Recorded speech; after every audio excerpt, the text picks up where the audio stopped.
Hi boys and girls, I'm outside. The weather's not so bad, it's not so cold. So we're going to talk people today. Let's talk about people. An artist who wants to draw a picture of a person needs to know some important information. Sometimes an artist wants to make a person the right size. We aren't really thinking about the size of our head compared to the size of our body for this art project. That would be called proportion, and we could talk about that at a later date. But what we are going to talk about today is creating the illusion of space. And we can create the illusion of space using a person, not by themselves. So I'm alone right now. You can't really see if I'm super close or super far without something to compare me to. So what do you think? Am I close or am I far? I'm close. I'm close because why? What can you notice about me that makes me close? Can you see the details? Can you see my glasses? Can you see my hair? Can you see some details on my outfit? Maybe even my small necklace. But what happens when I'm far away? So right now I'm close. We determined that. How about those trees? Are those trees close? Or are they far away? How do you know they're far away? So here I am, up close, and now I'm going to go far away. Here I go.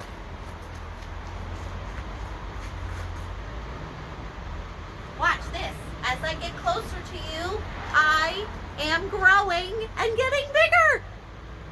So, with us being closer, now I'm super close. Can you believe that? With us being bigger and closer versus smaller and far away, we have this awesome opportunity as artists. We get to draw and use some really cool techniques. Sorry, my camera's being crazy. Hold on. Okay. So we get to draw and do some cool techniques. So how do you draw something to look like it's close versus far away? Well, you have to do what I just did. You have to make something bigger and you have to make something smaller.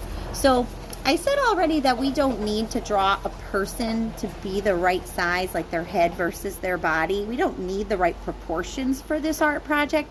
But what we do have to figure out, how are we going to make a work of art that shows people up close versus people far away? People near, people far. And that is a very cool thing to play around with as an artist. Artists always are wondering, how do we make things look close? How do we make things look far away? And if you've ever seen some of the most beautiful paintings by some of the most amazing artists, Auguste Renoir was an amazing painter, and he did paintings of people that were close and people that were far. Grandma Moses was an amazing painter.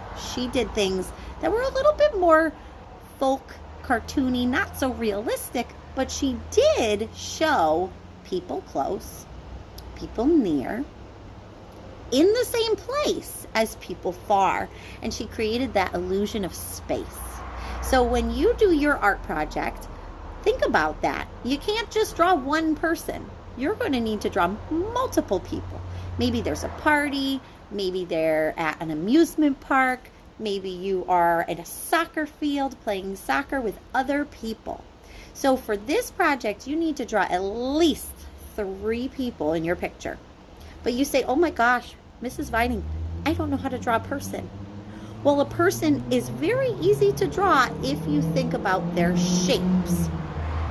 And a person that's farther away is even easier to draw because you can see barely anything of them. They're just like a little tiny shape or a little tiny dot, you know. If they're super far away, maybe you're only seeing like just kind of this outside shape, like a contour of a little person in the shadows or something. So for this project, the last part I'd like to show you is I'm going to demonstrate how you draw a person, okay?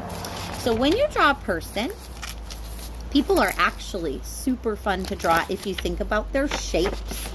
Their shapes are the most important, okay? So here's my paper. Let's get comfy so you can see, all right? And when you draw a person, you're going to want to start by drawing in the direction that you want. So do you want your paper to be tall, where you're going to have your person, your big close-up person down here and your small people up here far away? Or are you going to have your paper going side to side like this? Okay, so you can pick. Do you want to have a hamburger picture or a hot dog picture? Okay, do you want your picture to be wide or tall? All right, I think I want mine to be wide. And then I need to also realize that when I draw a picture of a person, big things go in a certain place. When things are up close, they are not up here at the top of the paper. They're not up there. Things that are far away are up higher in a picture. And in real life, that kind of works the same way. Just like when I was in the video and I was really far away, I started to actually move up higher in the picture, in the video. When I was up close, I was like right there. And I filled all the way to the bottom, right? It was very, very large. So here I go. I'm going to turn my paper sideways so you can see. Forgive me if you don't see my face, but we'll go ahead and get this going right now. So a person that's up close, they would be down here at the bottom of the picture. And I might start with their head.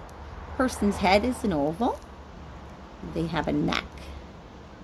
They also have a big part of their body called their torso. Your torso is like your chest and your stomach. So it's, nothing too complicated. Just a head, a neck, and shoulders. And they're just shapes, right? An oval, square, or rectangle. That neck's important. And then this nice rectangle-ish, curvy rectangle for their body. When you go to do their arms and legs, you could do that later after you get these three most important parts. Now that's a big person, right? Their legs are going to be down here with their feet. Their arms will be here. Can I have another person that's up close, nice and big over here? Sure. I can have as many people as I want in my picture, but no less than 3. So maybe I'll put another person right here in the front. First their neck, their head, and their torso. See? 2 people, and they're up close.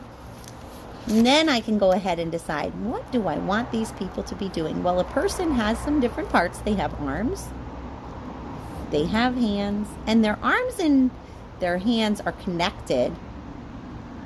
And they have things called joints like this. This is a joint right there, and this is a joint right here. And joints are really fun to add into a picture because you can then bend the joints, so you can make your arms look like they're bending or moving.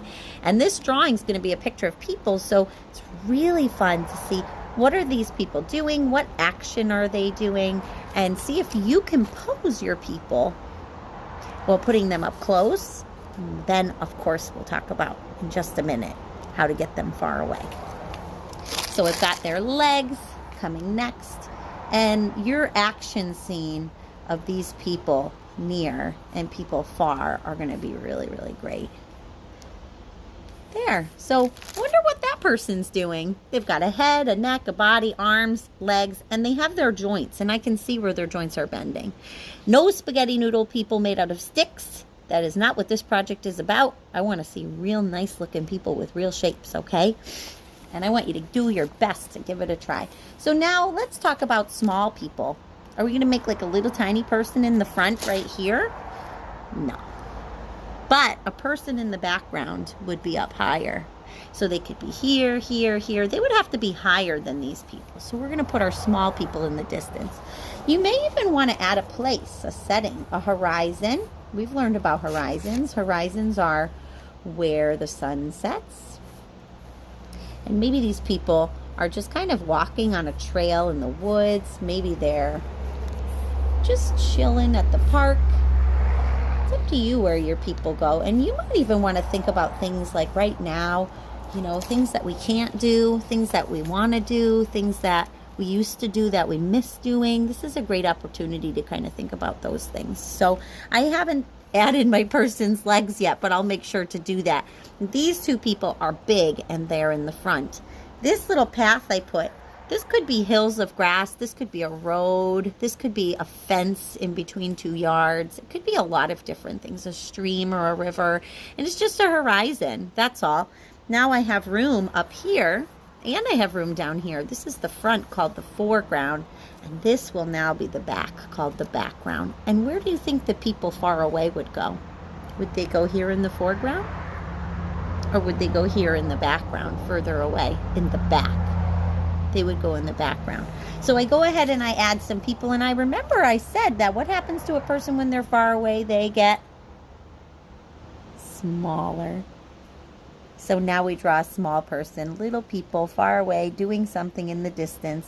It's a little trickier to draw a small person in the distance. Like I said, you may leave out some details. You may make them look a little bit less detailed. Oh, and don't forget about their faces, okay? So I was just drawing with a crayon.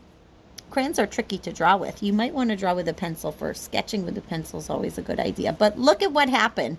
I have a person in the front. They're nice and big. I have a person in the distance. They're nice and small. And do I have 3 people or more? Yes.